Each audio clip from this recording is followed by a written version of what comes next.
Welcome back mga kabayan. Nagbabalik po muli ang inyong lingkod upang magbigay sa inyo ng mga bago at nagbabagang mga balita. Wala na ngang magagawa pa ang PCSO dahil pagkatapos umano ipag-utos o ibigay ng utos itong si Kuting ng Norte na ipasara ang PCSO, ginawa na rin umanong illegal ang loto nitong PCSO. Tila ba lahat na lamang ng tumataya or bumibili ng tiket ng loto ay nadismaya, hindi dahil napasara ang PCSO, kung dahil ang lagi na lamang nananalo ay galing lang umano sa isang lugar.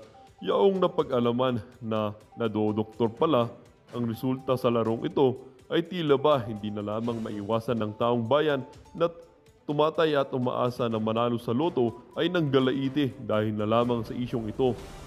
PCSO Secretary Mel Yunario Robles, patong-patong na kaso ang isinampa sa kanyang ulo. Robles, matindi palang magtago. Hanggang ngayon, hindi pa rin nakikita at hindi pa rin nagpapakita. Well, para nga sa buong impormasyon, panoorin ang buong video. At kung bago ka pa lamang sa aking channel, huwag kakalimutang mag-subscribe, pindutin ang notification bell at piliin ang all upang laging maging updated sa mga bago at nagbabagang mga balita.